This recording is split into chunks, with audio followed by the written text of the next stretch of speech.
Is an addiction to self-reliance killing off your desire to seek and do God's will? Well, in this episode, we'll talk about how our humility evolved, grew, and eventually pushed out our self-centered approach to life.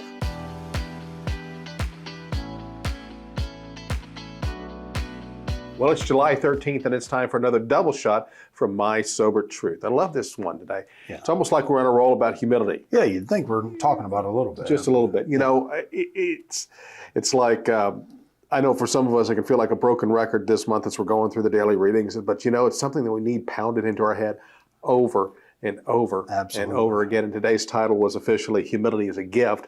But we're really talking about that evolution of humility that happens in recovery. Right. You know, and so when we come in, we begin with step one, and it's a humble asking. Right. But as we walk through the steps, there's this thing that happens over time. And I'd love for you to share your insights of how your view and understanding of humility evolved, changed, grew as you walk through recovery. Well, you know, for me, when I first started out in recovery, you hear a lot about, you know, recovery is self-centered. Right. You know, these programs are self-centered programs. You're really trying to do for yourself. You're trying to gain. You have to stop and take a step back and work on yourself. Right. And it's true. And there's a sentence here in the reading today. Didn't realize I was looking for humility because I thought it would help me get what I wanted. And I would do anything for others if I thought God would somehow reward me for it. Right. Well, yeah, I would say that is kind of how this thing started for me. It was practice. I started doing the things they said I should do, right, and things started going right. So there was a touch of selfishness in there. I wanted more of that. Right. But as I've kind of grown and evolved over the last coming up on 9 years now, trying to practice these principles in all my affairs, trying to practice humility in all my affairs. I quite often I fail miserably at it, but I try. Right. I want to bring that aspect of a good life into everything that I do. You know, I've grown during this practice. I've grown to enjoy, I don't want to say enjoy humility. I've grown to enjoy the peace right, that humility brings my life. Right. Doing the next right thing when no one is looking. It becomes this habit that you just enjoy doing. It does make you feel good about yourself.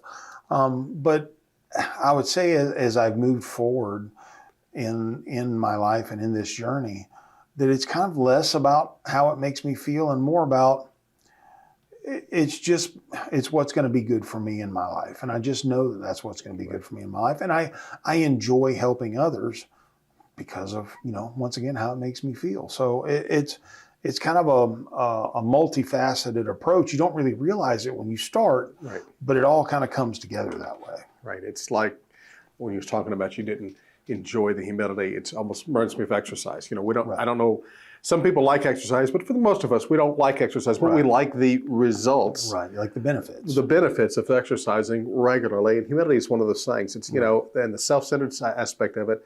It's almost like, remember being in an airplane, they're giving the little speech and everything else. The oxygen mask drops off when you're traveling with your kid. You don't put your kid's mask on first. You put your mask on first.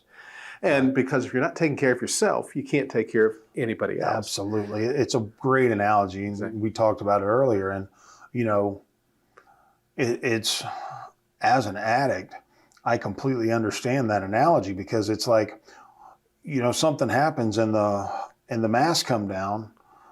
I understand even about things I know that are good for me, I kick back against them. I pound my head against them a lot of times. And, well, I'm not going to put that on. They told me I had to put it on first. I don't have to do what they tell me to do. Who is they anyway? I don't, you know, all that starts circling around in my head. Well, then, you know, it's that whole thing of, well, once I get it on, it might be too late for me to help anybody else. And then what have I done? But the closer I try to steer my life towards what is good and what is right, and doing the next right thing, like following the safety precautions that they give you on the airplane. Right. Put yours on first, then you'll have the ability to help Right. others. Right. It is so far.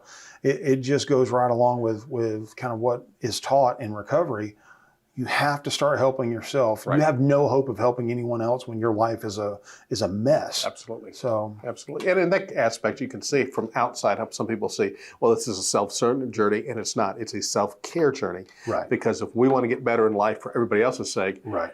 that care starts at home. Absolutely. Absolutely. You know, they say if you want the world to be a better place, start with yourself. And well, here you go. I couldn't agree more. I couldn't agree more. So as we wrap up today, I'm going to ask our followers the same question I asked you. Yeah. Because I want to see what's happening in their lives. And so guys, tell us this. How has your view and understanding of humility evolved over time in recovery? Take a few minutes to think about it. Put your answers down in the comments section below. We can't wait to read what you have to say about this subject today. And on that note, for My Sober Truth, I'm Mark. Hey, and I'm Sean. And here's hoping that today you stay drunk with success. Love y'all. Hey folks, thanks for watching. If you're thirsty for another round, then belly on up to mysobertruth.com and click on the double shot button today. There you'll find the encouragement, inspiration, and support that'll help you stay clean, on track, and prospering in every area of your life. Take a moment to subscribe to this channel, and if you got a minute, stick around. Let's watch another video together.